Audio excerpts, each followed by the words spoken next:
आप सभी को राधे राधे, जय श्री कृष्णा। आज एक घसियारे की कहानी सुनेंगे। घसियारा घास खोद के उस घास को बेच के अपना गुजर बसर कर रहा था। एक दिन क्या हुआ, वो घास खोद रहा था, वो आगे आगे घास खोदता जा रहा था, पीछे पीछे एक गाय उसकी घास खा गई। उसने उस गाय को भगा दिया, फिर घास खोदी, फिर गाय खा गई। ऐसे करते करते कई बार घसियारे ने गाय को भगाया और फिर गाय घास खा जाए। उसे गुस्सा आ गया, उसने उसको खुरपा फेंक के मार दिया। उसके मस्तक पे खुरपा लगा और गाय वहीं मर गई। तो वो सोचने लगा कि अब मुझे लोग गौ हत्यारा बोलेंगे, अब मैं क्या करूं। छुप के जंगल में कहीं बैठ गया और रात को जब अंधेरा हो गया तो उसने एक गड्ढा खोदना शुरू करा और गड्ढा इतना गहरा खोदा कि जिससे गाय को दबा सके। जब वो गड्ढा खुद गया तो उसे कुछ आवाज़ गड्ढे में से आई।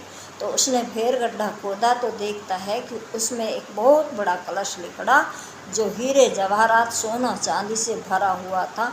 उसे पाकर घसियारा बहुत खुश हुआ। गौ माता को कहा कि ओहो, मेरी गौ माता इसीलिए मेरी घास खा रही थी कि वो मुझे गरीब नहीं देखना चाहती थी, अमीर देखना चाहती थी।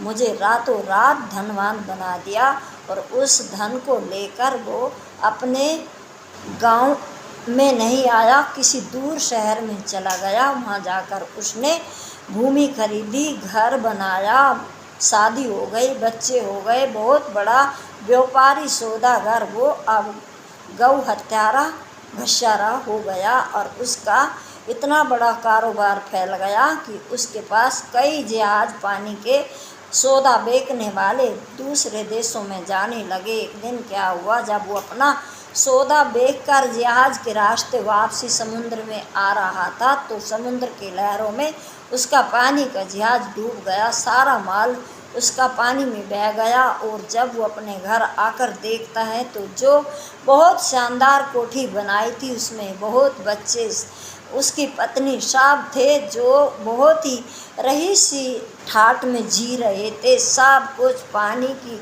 बहाव में सब बह गए, कुछ नहीं बचा। घसियारा सोचने लगा, हे गौ माता, तूने मुझे इतना बड़ा धनवान बनाकर इतना अमीर से गरीब कैसे बना दिया। तब एक आकाशवाणी होती है, घसियारे, मैंने तेरे पे दया करे पर तू मेरी दया को भूल गया। मेरे उस पाप को, जो गौ हत्या का पाप लगाता, ना ही तूने उस पर कुछ खर्चा करा, ना ही मन में पछतावा करा।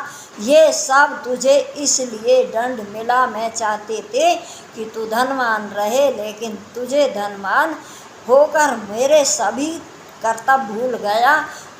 तुझे मैंने इसलिए ये सज़ा दी है कि तूने मेरे पाप को पाप नहीं समझा, कुछ मेरे ऊपर खर्चा नहीं करा, पछतावा नहीं करा। तो हम जो गाय की रोटी देते हैं तो हमें ये गाय की रोटी इसलिए नहीं देते कि हमारे घर में धन संपत्ति हो।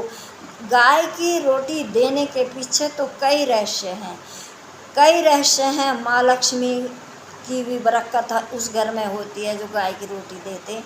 और एक रोटी बनाने वाली से कितने पाप होते हैं, जो सारे पाप एक रोटी में गौ को खिलाने से ख़त्म हो जाते हैं। राधे राधे, जय श्री कृष्णा।